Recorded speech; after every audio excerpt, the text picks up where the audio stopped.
कोलकाता में हम लोग बालू में देखे थे कि गोबर मिला हुआ है, मिट्टी मिला हुआ है।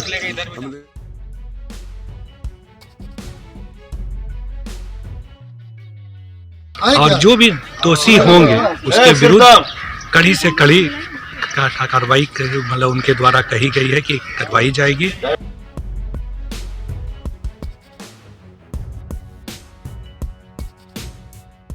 नमस्कार, न्यूज़ फॉर नेशन देख रहे हैं आप। मैं हूं आपके साथ रश्मि। इस वक्त की बड़ी खबर भागलपुर से सामने आ रही है, जहां पे गंगा नदी पर बन रहे 4 लेन महासेतु पुल का सुपर स्ट्रक्चर धराशायी हो गया है। जो जानकारी है उसके मुताबिक देर रात तेज आंधी और बारिश के कारण पुल टूटने की जो जानकारी है वो सामने आ रही है। लेकिन सबसे बड़ा सवाल तो ये है कि आखिर करोड़ों की लागत में बन रहे इस पुल के टूटने की खबर किस तरह से सामने आ सकती है। हालांकि लोग जो है वो बाल बाल बच गए, ये राहत की बड़ी खबर है। लेकिन बात अगर हम करें तो 1610 करोड़ की लागत में इस पुल का निर्माण किया जा रहा था, लेकिन अचानक ही तेज बारिश और आंधी के कारण इस 4 लेन महासेतु का एक हिस्सा टूट कर गिर गया, जिसकी वजह से अब कई तरह के सवाल खड़े हो रहे हैं। सबसे पहले आपको सुनवाते हैं कि वहां के सांसद प्रतिनिधि पवन केसान का क्या कुछ कहना है, और साथ ही साथ विधायक ललित नारायण मंडल ने इस पुल टूटने को लेकर क्या कुछ बताया है और वहां की स्थिति क्या है। पूरी तस्वीर आपको दिखाते हैं।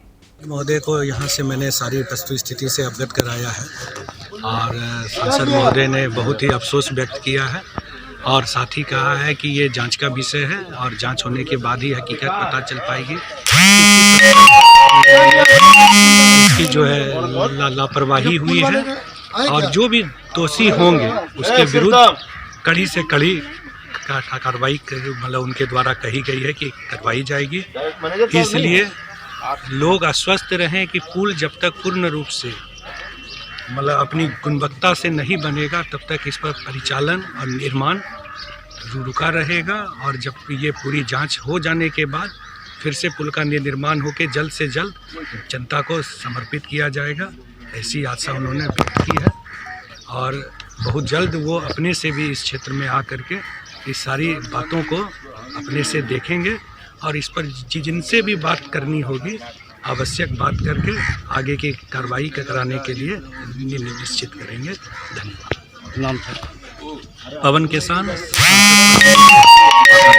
कोलकाता में हम लोग बालू में देखे थे कि गोबर मिला हुआ है, मिट्टी मिला हुआ है। हमने उस वक्त जो थे मैनेजर उनको भी कहा, इंजीनियर को भी कहा, उन्होंने कहा था कि ये बालू डायरेक्ट हम लोग नहीं लगाते हैं, इसको छान के चाल के लगाते हैं और ऐसा हमारा केमिकल यहाँ सब है उससे जमच करके लगाते हैं।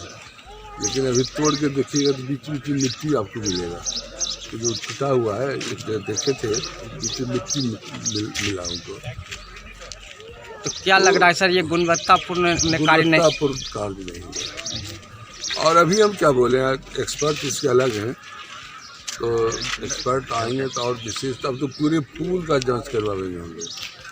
ये तो संजोग से ही गिर गया, दूसरे पिलर के अगल बगल में क्या स्थिति है, पूरे पुल का जांच होगा और उच्च स्तरीय जांच होगा। ठीक है। तो बता दें कि जो जानकारी सामने आई है उसके मुताबिक पुल निर्माण कार्य करा रहे अधिकारियों को बालू से मिट्टी हटाकर गुणवत्तापूर्ण कार्य करने की बात कही गई थी।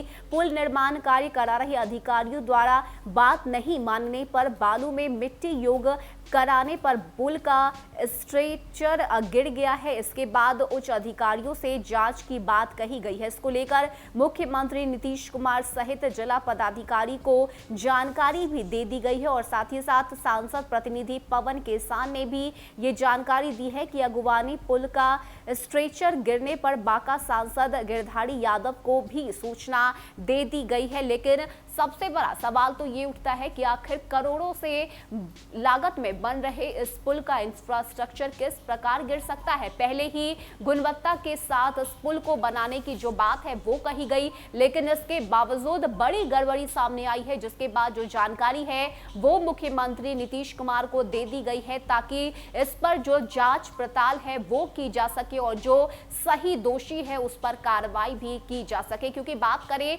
तो इस पुल को लेकर जो लोगों की उम्मीद है वो काफी ज्यादा बनी हुई थी। साथ ही साथ करोड़ों की लागत में इस पुल को बनाया जा रहा था। राहत की बात यह रही कि इस पुल के गिरने के समय किसी के हताहत होने की जो खबर है वो सामने नहीं आई है, लेकिन तेज आंधी और बारिश के कारण आधी रात को इस पुल टूटने की जो जानकारी है वो सामने आई है, जिसके बाद जांच की बात भी अब कही जा रही है। फिलहाल इतना ही। ज्यादा अपडेट के लिए आप बने रहिए न्यूज़4नेशन के साथ। नमस्कार।